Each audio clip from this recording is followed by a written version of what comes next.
పునరుత్పాదక ఇంధన వృద్ధిని వేగవంతం చేసేందుకు కేంద్ర మంత్రివర్గం నిర్ణయం. పీఎం ధన్ ధాన్య కృషి పథకానికి కేంద్ర మంత్రివర్గం ఆమోదం. ఎన్టీపీసీకి 20,000 కోట్ల పెట్టుబడులకు పచ్చజెండా. జల వివాదాల పరిష్కారం దిశగా తెలుగు రాష్ట్రాల సీఎంల భేటీ. కృష్ణా జలాల వినియోగంపై కమిటీ ఏర్పాటుకు నిర్ణయం. శ్రీశైలం ప్రాజెక్టు మరమ్మతులకు ఏపీ అంగీకారం తెలిపిందన్న రేవంత్ రెడ్డి. బనకచెర్లపై చర్చించలేదని రేవంత్ రెడ్డి అబద్దాలు చెప్పారని హరీష్ రావు ఆరోపణ.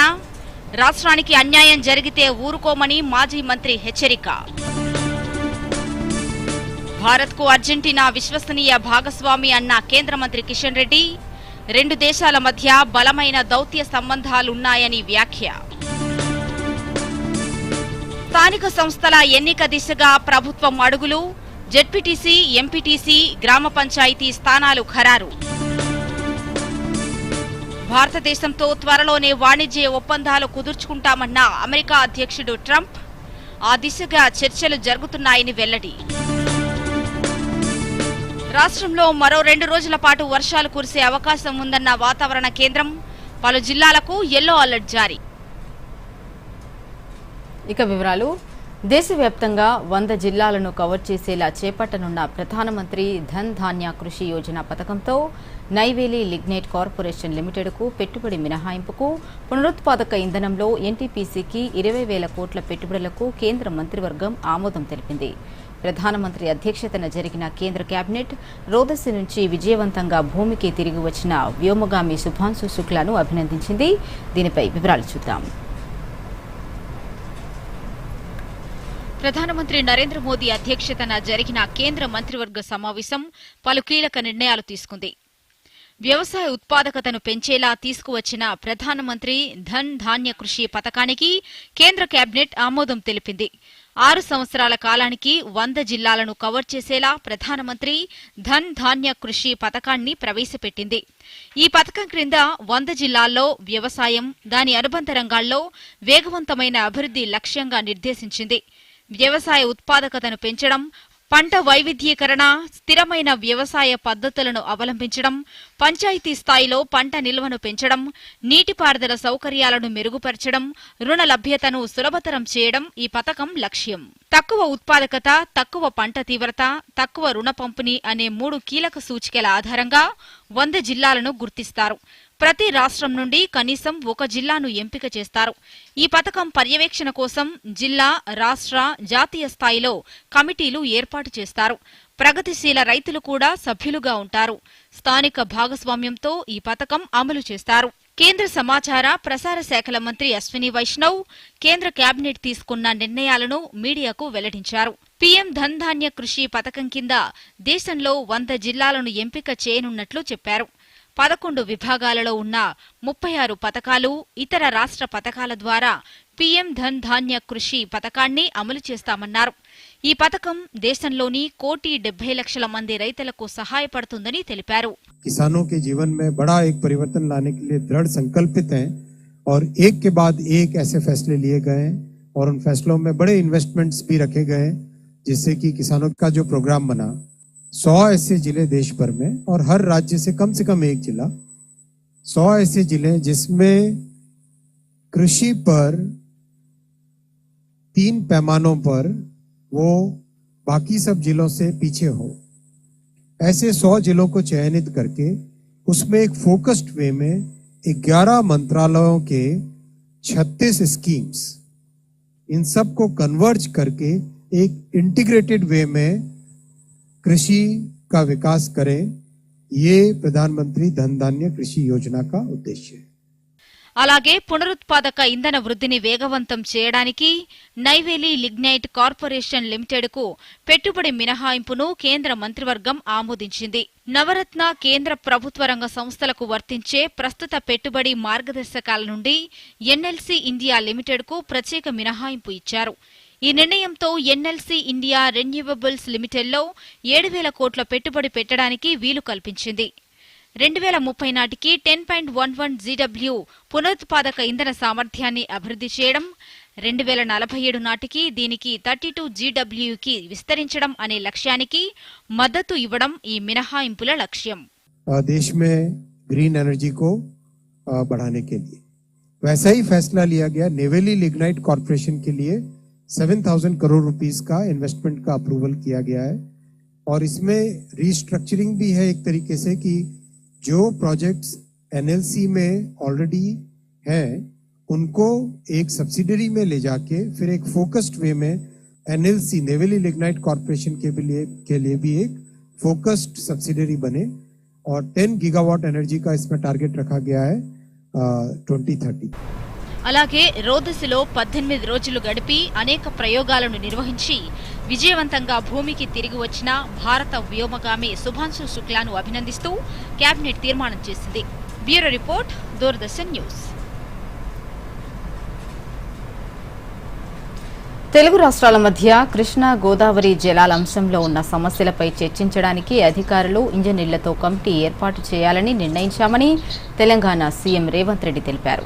ఆ కమిటీ నివేదిక మేరకు తదుపరి చర్యలు ఉంటాయన్నారు. తెలుగు రాష్ట్రాల ముఖ్యమంత్రులతో కేంద్ర జలశక్తి శాఖ నిర్వహించిన సమావేశం అనంతరం సీఎం రేవంత్ రెడ్డి, మంత్రి ఉత్తమ్ కుమార్ రెడ్డి మీడియా సమావేశం నిర్వహించారు. దీనిపై వివరాలు.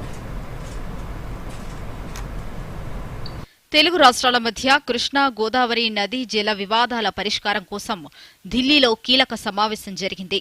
కేంద్ర జలశక్తి మంత్రి సిఆర్ పాటిల్ ఆధ్వర్యంలో తెలంగాణ సీఎం రేవంత్ రెడ్డి, ఆంధ్రప్రదేశ్ సీఎం చంద్రబాబు నాయుడు చర్చలు జరిపారు.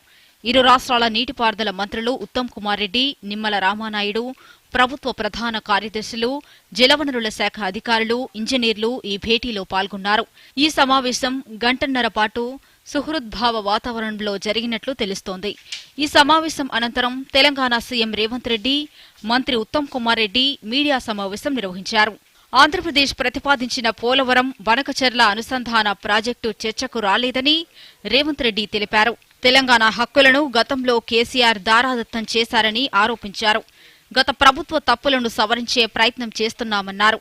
అన్ని రిజర్వాయర్లు, కాలువల వద్ద టెలిమెట్రీ యంత్రాల ఏర్పాటుకు ఆంధ్రప్రదేశ్ అంగీకరించిందని సీఎం రేవంత్ రెడ్డి తెలిపారు. శ్రీశైలం ప్రాజెక్టు మరమ్మతులు, రక్షణ చర్యలు చేపట్టాలని నిర్ణయించినట్లు వెల్లడించారు. కృష్ణానది యాజమాన్య బోర్డు అమరావతిలో, గోదావరి బోర్డు హైదరాబాద్లో ఏర్పాటుకు ఇరు రాష్ట్రాలు అంగీకరించినట్లు తెలిపారు.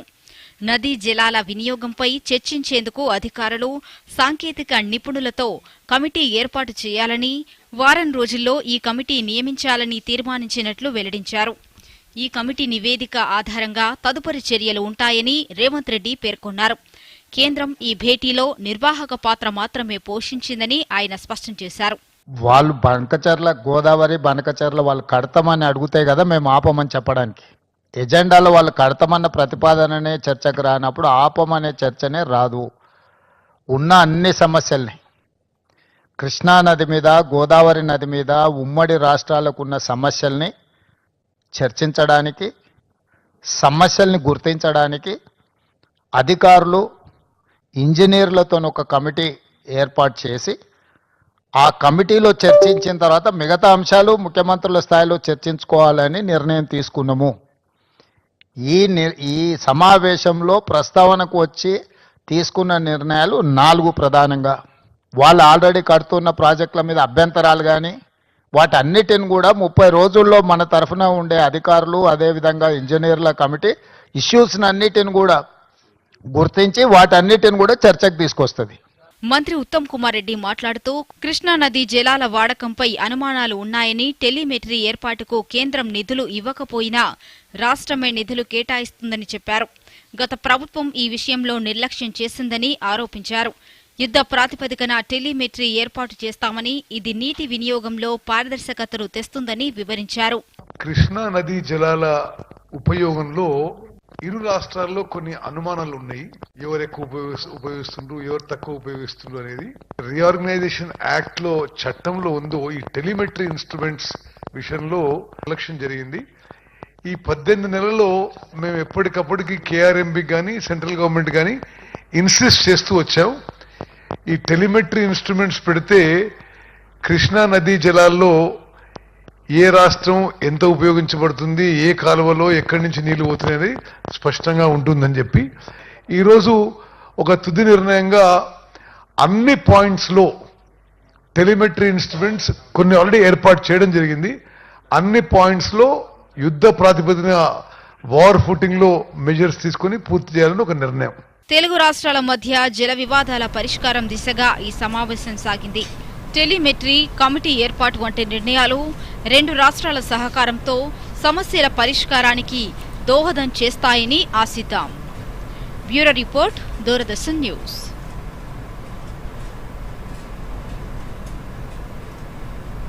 రాష్ట్రంలో రేషన్ కార్డుల పంపిణీ జోరందుకుంది. అర్హులకు ప్రభుత్వం కొత్త రేషన్ కార్డుల జారీ ప్రక్రియను చేపట్టింది. కుటుంబ సభ్యుల పేర్లను కూడా పాత కార్డుల్లో చేర్చుతోంది. రాష్ట్ర వ్యాప్తంగా 2.4 లక్షల కొత్త రేషన్ కార్డులను పంపిణీ చేయనున్నారు. దీని ద్వారా 11.30 లక్షల మందికి ప్రయోజనం చేకూరనుంది. మేడ్చల్ మల్కాజిగిరి పరిధిలో 818 కొత్త రేషన్ కార్డులను మంజూరు చేశారు. ఇక దీనికి సంబంధించి మరిన్ని వివరాలు మా ప్రతినిధి రాజేష్ అడిగి తెలుసుకుందాం. చెప్పండి రాజేష్, మేడ్చల్ జిల్లాలో రేషన్ కార్డుల పంపిణీ కార్యక్రమం ఏ విధంగా జరుగుతోంది? Rajisha, good morning. మేడ్చల్ మల్కాజిగిరి జిల్లాలో రేషన్ కార్డు ప్రక్రియ జోరందుకుంది. స్థానిక సంస్థల ఎన్నికలు సమీపిస్తున్న తరుణంలో కార్డుల జారీని ప్రభుత్వం వేగవంతం చేసింది. ఇటీవల సూర్యాపేట జిల్లా తిరుమలగిరిలో ముఖ్యమంత్రి రేవంత్ రెడ్డి 2వ విడత తెల్ల రేషన్ కార్డుల పంపిణీ ప్రారంభించారు. ఈ ప్రక్రియ మేడ్చల్ మల్కాజిగిరి జిల్లాలోని 9 మండలాల పరిధిలో కొత్తగా మంజూరైన 12,000 కార్డులలో ఇప్పటి వరకు 6,700 మంది అర్హులను గుర్తించారు. వీరికి ఇప్పటి వరకు 800 పైచిలుకు కార్డులను పంపిణీ చేశారు. మిగిలిన వారికి కూడా అర్హులను గుర్తించి జారీ చేసే ప్రక్రియను వేగవంతం చేశారు. అయితే రాజేష్, జిల్లాలో ఎప్పటి వరకు కార్డుల పంపిణీ చేయనున్నారు? ఎంత మందికి లబ్ధి చేకూరే అవకాశం ఉంది? ప్రస్తుతానికి మేడ్చల్ మల్కాజిగిరి జిల్లాలో కులగణన ప్రజాపాలన సర్వే ద్వారా అర్హులను గుర్తించే ప్రక్రియ చేపట్టారు.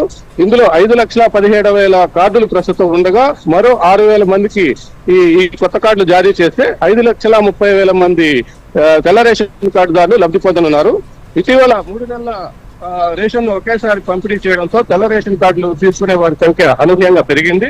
3 నెలల రేషన్ లో ఇప్పటి వరకు 70% మంది మాత్రమే ఈకేవైసీ చేయించుకున్నారు. మిగిలిన 30% మంది ఈకేవైసీ చేయించుకునే పక్షంలో సెప్టెంబర్ నుంచి వారు రేషన్ పొందే అవకాశాలు ఉండవు. అందువల్ల వెంటనే వారు కూడా ఈకేవైసీ చేసుకుని రేషన్ లబ్ధి పొందాలని పౌర సరఫరాల అధికారులు సూచిస్తున్నారు. ధన్యవాదాలు రాజేష్. ఇప్పుడు చిన్న విరామం. प्लेटफॉर्म नंबर 2 से चलने वाली सुपरफास्ट एक्सप्रेस के यात्रियों నేను ఇక్కడే ఉన్నా. మీకోసం కాదు, దీనికోసం మొబైల్ ఛార్జ్ చేయాలి. బుర్రని ఛార్జ్ చేయి. ఇలా పబ్లిక్ పోర్ట్ నుండి ఫోన్ ఛార్జ్ చేశారంటే పర్సనల్ డేటా అయిపోతుంది పబ్లిక్. చూసావా? నానా ఆగండి, నేను పే చేస్తాను. సిగ్నల్ లేదు. ఇప్పుడు ఎలా మరి? ఉందిగా ఫ్రీ వైఫై. బుర్రని వాడు కాస్త. పేమెంట్స్ కోసం నో ఓపెన్ వైఫై. అంటే మోసాలకి చెప్పే బాయ్ బాయ్. ఆర్బీఐ అంటుంది, చేయండి సరైన ఆరంభం, అవ్వండి ఫైనాన్షియలీ స్మార్ట్. మీరేం చూస్తున్నారు నాన్న? నువ్వే అంటుంటావుగా స్టాక్ మార్కెట్ లో కొంచెం ఆలోచించి అర్థం చేసుకుని ఇన్వెస్ట్ చేయాలని. అందుకే కాస్త జ్ఞానం సంపాదిస్తున్నాను. ఎవరి నుంచి? అదే ఒక స్టాక్స్ ఎక్స్పర్ట్ ఉన్నాడు, గొప్ప ఎడ్యుకేషనల్ వీడియోలు చేస్తూ ఉంటాడు. దాంతో పాటు మంచి ఇన్వెస్ట్మెంట్ టిప్స్ కూడా ఇస్తాడు. నాన్న, ఈ వీడియోలని నమ్మకండి. మీ రీసెర్చ్ స్వయంగా చేసుకోండి లేదా సెబీ రిజిస్టర్డ్ ఇన్వెస్ట్మెంట్ అడ్వైజర్ ని సంప్రదించండి. ఎడ్యుకేషన్ పేరుతో కొంతమంది ఇన్ఫ్లుయెన్సర్లు తరచూ ఇన్వెస్టర్ ని తప్పుదారి పట్టిస్తూ ఉంటారు. నష్టపోయేది మీరే.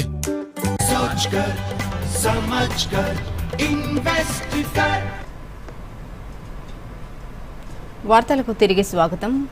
బనకచెర్ల అంశం ముఖ్యమంత్రుల భేటీలో చర్చకు రాలేదని రేవంత్ రెడ్డి అబద్దాలు చెప్పారని మాజీ మంత్రి హరీష్ రావు ఆరోపించారు. బనకచెర్ల ప్రాజెక్టుపై ఏపీ మంత్రి రామానాయుడు చేసిన వ్యాఖ్యలే దీనికి నిదర్శనమన్నారు. లోపల జరిగింది దాచి ప్రజలకు బాహాటంగా అబద్దాలు చెప్పినందుకు రేవంత్ భేషరతుగా క్షమాపణ చెప్పాలని డిమాండ్ చేశారు. చంద్రబాబు చేతుల్లో ఉన్న కేంద్రం కమిటీ చేత తెలంగాణ నీటి జలాలు ఏపీకి అప్పగిస్తే అంగీకరిస్తారని ప్రశ్నించారు. కేంద్ర ప్రభుత్వ సంస్థలో అభ్యంతరం తెలిపిన బనకచెర్లపై కమిటీకి అంగీకరిస్తూ సీఎం రేవంత్ రెడ్డి ఎలా సంతకం చేస్తారన్నారో. రాష్ట్రానికి అన్యాయం జరిగితే బీఆర్ఎస్ చూస్తూ ఊరుకోదని హరీష్ రావు హెచ్చరించారు. పరుగున ఢిల్లీకి పరిగెత్తింది. మీటింగ్లో పాల్గొన్నాడు, కమిటీ వేయడానికి ఒప్పుకున్నాడు. ఒప్పుకోవడమే కాదు, ఒక విలేకరి ప్రశ్న అడిగితే కమిటీ నిర్ణయం శిరోధార్యం కదా, కమిటీ చెప్పినప్పుడు ఒప్పుకోవాల్సిందే అంటుంది. రేపు కమిటీ గోదావరి బంకచెర్ల కట్టాలని చెప్తే నువ్వు ఒప్పుకుంటావనే? ఒప్పుకుంటా అని చెప్పి ఈరోజు ప్రెస్ మీట్లా కమిటీ నిర్ణయం ఫైనల్, కమిటీ ఏం చెప్తుందని నేను ఒప్పుకుంటా అని చెప్పి ఇవాళ రేవంత్ రెడ్డి గారు ప్రెస్ మీట్లో చెప్తా ఉన్నారు. అది రాష్ట్రానికి నష్టం జరిగితే, రాష్ట్ర ప్రయోజనాలు దెబ్బతింటే అవసరమైతే పోరాడతా, సుప్రీంకోర్టు పోతా అని చెప్పాలి.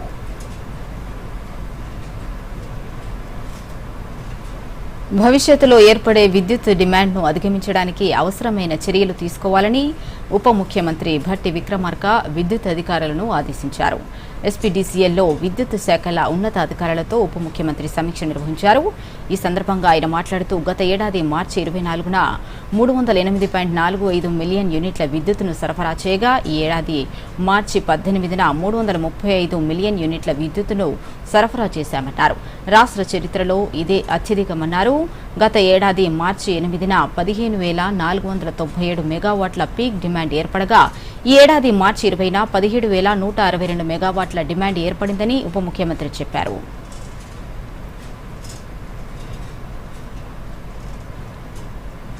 న్యాయ వ్యవస్థ బలం విశ్వసనీయతపైనే ఆధారపడి ఉంటుందని బదిలీపై వెళుతున్న హైకోర్టు తాత్కాలిక ప్రధాన న్యాయమూర్తి జస్టిస్ సుజయ్ పాల్ అన్నారు.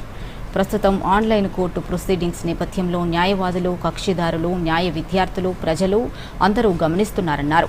విచారణ ప్రక్రియలో పారదర్శకత, సమర్థత, స్పష్టత, తీర్పుల్లో స్వచ్ఛతలు న్యాయ వ్యవస్థపై విశ్వాసాన్ని పెంచుతాయన్నారు. వార్ బెంచ్లు కలిసి న్యాయ వ్యవస్థపై విశ్వసనీయతను పెంచాల్సిన అవసరం ఉందని పేర్కొన్నారు. కలకత్తా హైకోర్టుకు బదిలీపై వెళ్తున్న సందర్భంగా జస్టిస్ సుజయ్ పాల్ కు రాష్ట్ర హైకోర్టు ఘనంగా వీడ్కోలు పలికింది. భారతదేశానికి అర్జెంటీనా విశ్వసనీయమైన భాగస్వామి అని కేంద్ర బొగ్గు గనుల శాఖ మంత్రి జి కిషన్ రెడ్డి పేర్కొన్నారు. రెండు దేశాల మధ్య బలమైన దౌత్య సంబంధాలు ఉన్నాయని, వాటిని మరింత ముందుకు తీసుకెళ్తామని చెప్పారు. అర్జెంటీనా స్వాతంత్ర్య దినోత్సవం సందర్భంగా ఢిల్లీలో నిర్వహించిన కార్యక్రమంలో భారతదేశ ప్రతినిధిగా కిషన్ రెడ్డి పాల్గొన్నారు. భారత్, అర్జెంటీనాల మధ్య చాలా అంశాల్లో సారూప్యత ఉందన్నారు. పర్యాటకం, సంస్కృతి, క్రీడలు తదితర అంశాల్లో ప్రజల మధ్య సంబంధాలున్నాయన్నారు. దేశంలో పెరుగుతున్న క్రిటికల్ మినరల్స్ డిమాండ్ను దృష్టిలో పెట్టుకుని ఈ రంగంలో వ్యూహాత్మక బంధాన్ని మరింత బలోపేతం చేసుకుంటామని కిషన్ రెడ్డి పేర్కొన్నారు.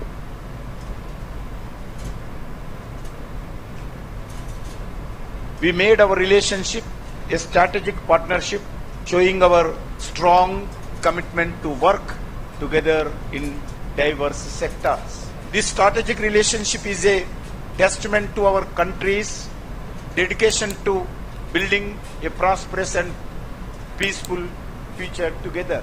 There are several promising areas where India and Argentina can work together to build a stronger mutual beneficial partnership, from trade and defense to space cooperation, nuclear energy and critical minerals. The potential for collaboration is a vast. Health and pharmaceuticals also offer important avenues for joint progress. Equally inspiring are the warm and vibrant people-to-people connections that form the heart of our relationship. ఇప్పుడు మరో విరామం. Sir, berry pulao try చేయండి, బాగుంటుంది. ఎలా ఉంది? అరే అతని తీక్షణంగా ఏం చూస్తావు? టిప్స్ ఇగ్నోర్ చేయాలి, ఇంకా బుర్రను ఉపయోగించి ఆర్డర్ ఇవ్వాలి. మార్కెట్ యొక్క స్టాక్ టిప్స్ ఎంతో మంది ఇస్తారు, డేంజరస్ కావచ్చు. కంపెనీ ఇంకా రిస్క్ గురించి పూర్తిగా అర్థం చేసుకోవాలి, తర్వాతే ఇన్వెస్ట్ చేయాలి.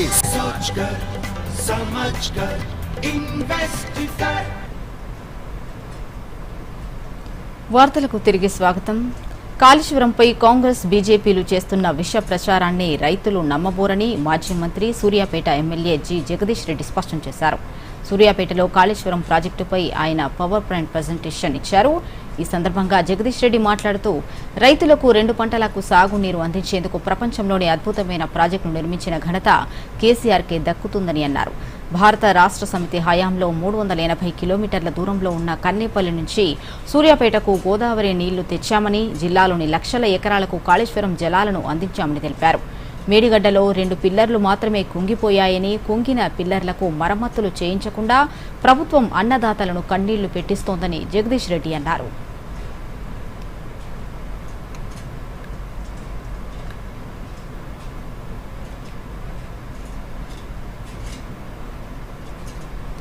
జనాభా గణనపై తెలంగాణ ప్రభుత్వం గెజిట్ నోటిఫికేషన్ విడుదల చేసింది. ఈ నోటిఫికేషన్ను తెలంగాణ ప్రభుత్వ ప్రధాన కార్యదర్శి కె రామకృష్ణారావు ప్రచురించారు.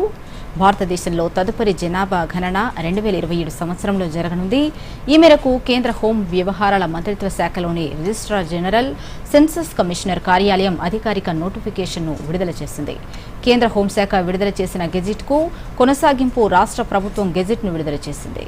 వచ్చే సంవత్సరం హౌస్ హోల్డ్ సర్వే 2027 ఫిబ్రవరి 9 నుంచి 28 వరకు జనాభా గణన చేయనున్నారు. ఈసారి జనాభా గణనతో పాటు కుల గణన కూడా చేయనున్నారు. జనాభా గణనను పూర్తిగా రాష్ట్ర ప్రభుత్వం యంత్రాంగం చేయనుంది. 2027 మార్చి 1 నాటికి జనాభా గణన పూర్తి కానుంది.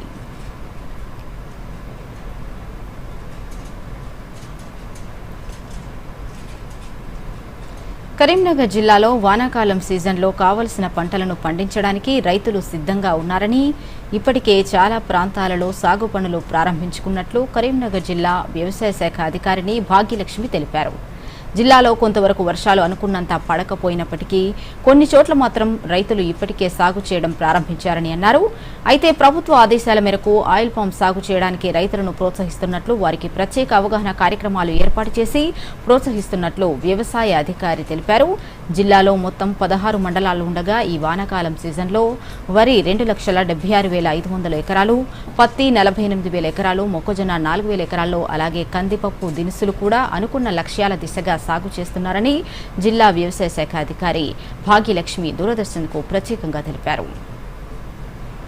వరి కూడా కిందటి నెలలోనే నారుమళ్లు పోసుకోవడం జరిగింది. ఇప్పుడు 32,193 ఎకరాల్లో మనకి వరి నాటుకోవడం జరిగింది. అలాగే మేజ్ కూడా కిందటి నెలలోనే సాగు చేయడం జరిగింది. 3,127 ఎకరాల్లో మనకి మొక్కజొన్న సాగు చేయడం జరిగింది. అలాగే కంది 89 ఎకరాల్లోని, ఒక పెసర 81 ఎకరాల్లోని కూడా ప్రస్తుతానికి మనకి సాగు చేయడం జరిగింది.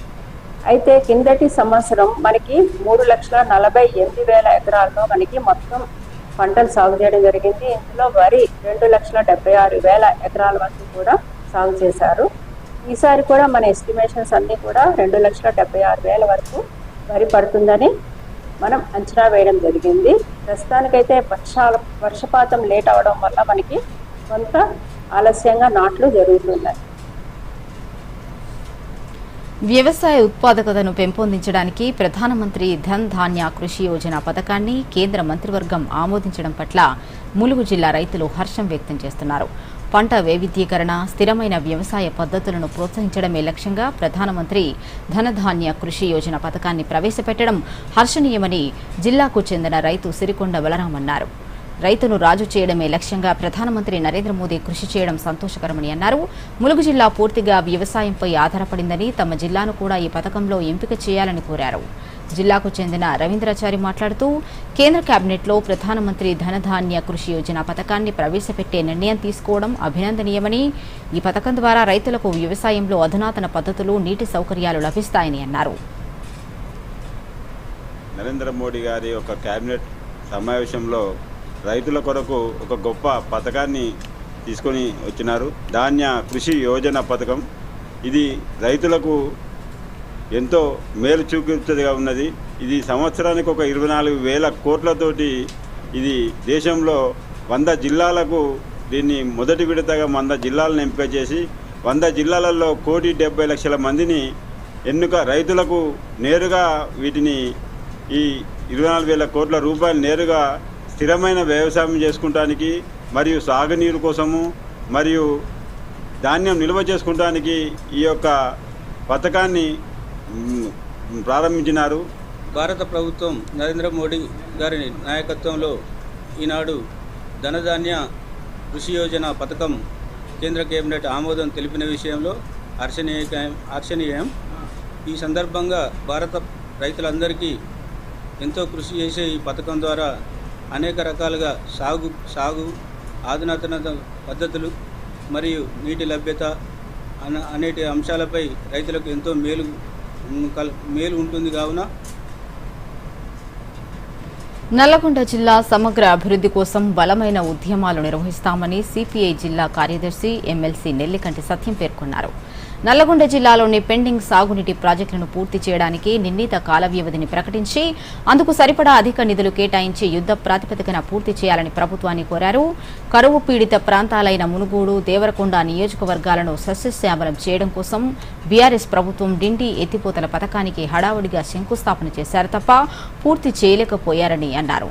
ప్రాజెక్టు నిర్మాణంలో భూములు కోల్పోయిన నిర్వాసితులకు నష్టపరిహారం చెల్లించకుండా, ప్రాజెక్టు డిపిఆర్ ఆమోదించకుండా, ప్రాజెక్టుపై స్పష్టత లేకుండా చేశారని ఆరోపించారు. ఇకనైనా కాంగ్రెస్ ప్రభుత్వం డిండి ఎత్తిపోతల పథకాన్ని త్వరగా పూర్తి చేసి మునుగోడు, దేవరకొండ ప్రాంతాలకు సాగునీరు, త్రాగునీరు అందించాలని నెల్లికంటి సత్యం కోరారు.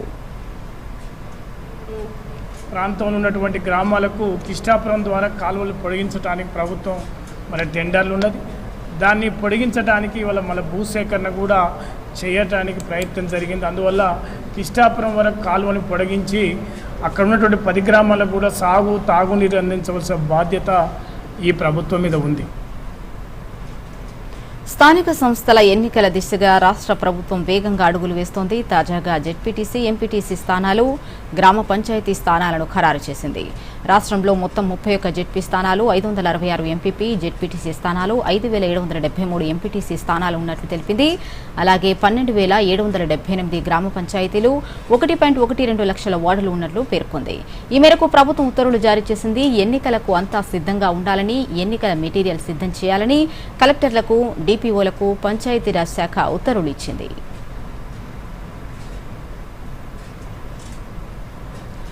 ప్రపంచంలో పెరుగుతున్న ఆర్థిక అనిశ్చితి, ఉద్రిక్తతలను స్థిరీకరించడానికి దేశాలు కృషి చేయాలని విదేశాంగ మంత్రి డాక్టర్ ఎస్ జయశంకర్ అన్నారు.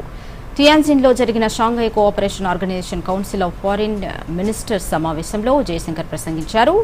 ప్రపంచ ప్రయోజనాలకు ముప్పు కలిగించే సవాళ్లను పరిష్కరించడం అత్యవసరమని అన్నారు. గత కొన్ని సంవత్సరాలుగా సంఘర్షణలో పరిస్థితులను చూస్తున్నామన్నారు. ఆర్థిక అస్థిరత కూడా పెరుగుతోందని పేర్కొన్నారు. సామూహిక ప్రయోజనాలను ప్రభావితం చేసే దీర్ఘకాలిక సవాళ్లను పరిష్కరించడం ప్రపంచం ముందు ఉన్న సవాలని జయశంకర్ అన్నారు. భారతదేశంతో త్వరలో కొత్త వాణిజ్య ఒప్పందాన్ని కుదుర్చుకుంటానని అమెరికా అధ్యక్షుడు డొనాల్డ్ ట్రంప్ అన్నారు. Bahrain crown prince Salman bin Hamad bin Isa Al ఖలీఫాతో జరిగిన ద్వైపాక్షిక సమావేశంలో ట్రంప్ విలేకరులతో మాట్లాడుతూ భారతదేశంతో పలు ఒప్పందాలు చేసుకునేందుకు ప్రయత్నాలు జరిగాయని అన్నారు. ఈ విషయంపై ఇరు దేశాలు చర్చలలో ఉన్నాయని అమెరికా అధ్యక్షుడు ట్రంప్ తెలిపారు. ఇక రాష్ట్రంలో 2 రోజుల పాటు భారీ వర్షాలు కురిసే అవకాశం ఉందని వాతావరణ శాఖ తెలిపింది. ఈ రోజు నల్గొండ, సూర్యాపేట, నాగర్ కర్నూలు, వనపర్తి జిల్లాల్లో భారీ వర్షాలు, రేపు మహబూబాబాద్, వరంగల్, హనుమకొండ, జనగామ, సిద్దిపేట జిల్లాలో భారీ వర్షాలు కురిసే అవకాశం ఉందని వాతావరణ శాఖ పేర్కొంది. మిగతా జిల్లాలో మోస్తరు వర్షాలు కురిసే అవకాశం ఉందని తెలిపింది. ఈ జిల్లాలో ఉరుములు, మెరుపులతో కూడిన వర్షాలు కురవచ్చని, గంటకు 30 నుంచి 40 కిలోమీటర్ల వేగంతో ఈదురుగాలులు వీచే అవకాశం ఉందని హెచ్చరించింది. ఈ మేరకు జిల్లాలకు యెల్లో హెచ్చరిక జారీ చేసింది. ఇక ముఖ్యాంశాలతో వార్తలను ముగిద్దాం. నమస్కారం. పునరుత్పాదక ఇంధన వృద్ధిని వేగవంతం చేసేందుకు కేంద్ర మంత్రివర్గం నిర్ణయం. పీఎం ధన్ ధాన్య కృషి పథకానికి కేంద్ర మంత్రివర్గం ఆమోదం. ఎన్టీపీసీకి 20,000 కోట్ల పెట్టుబడులకు పచ్చజెండా. జల వివాదాల పరిష్కారం దిశగా తెలుగు రాష్ట్రాల సీఎంల భేటీ. కృష్ణా జలాల వినియోగంపై కమిటీ ఏర్పాటుకు నిర్ణయం. శ్రీశైలం ప్రాజెక్టు మరమ్మతులకు ఏపీ అంగీకారం తెలిపిందన్న రేవంత్ రెడ్డి. బనకచెర్లపై చర్చించలేదని రేవంత్ రెడ్డి అబద్దాలు చెప్పారని హరీష్ రావు ఆరోపణ. రాష్ట్రానికి అన్యాయం జరిగితే ఊరుకోమని మాజీ మంత్రి హెచ్చరిక. భారత్కు అర్జెంటీనా విశ్వసనీయ భాగస్వామి అన్న కేంద్ర మంత్రి కిషన్ రెడ్డి. 2 దేశాల మధ్య బలమైన దౌత్య సంబంధాలున్నాయని వ్యాఖ్య. స్థానిక సంస్థల ఎన్నిక దిశగా ప్రభుత్వం అడుగులు. జెడ్పీటీసీ, ఎంపీటీసీ, గ్రామ పంచాయతీ స్థానాలు ఖరారు. భారతదేశంతో త్వరలోనే వాణిజ్య ఒప్పందాలు కుదుర్చుకుంటామన్న అమెరికా అధ్యక్షుడు ట్రంప్. ఆ దిశగా చర్చలు జరుగుతున్నాయని వెల్లడి. రాష్ట్రంలో మరో 2 రోజుల పాటు వర్షాలు కురిసే అవకాశం ఉందన్న వాతావరణ కేంద్రం. పలు జిల్లాలకు యెల్లో అలర్ట్ జారీ. దూరదర్శన్ యాదగిరి వార్తలను ఇప్పుడు సోషల్ మీడియాలో కూడా చూడొచ్చు. యూట్యూబ్ అయితే డిడి న్యూస్ తెలంగాణ, ఎక్స్ వేదికగా అయితే DD news Telangana @DD Yadagiri news, Facebook అయితే డిడి న్యూస్ తెలంగాణలో చూసి సబ్స్క్రైబ్ చేసి లైక్ చేయండి, షేర్ చేయండి.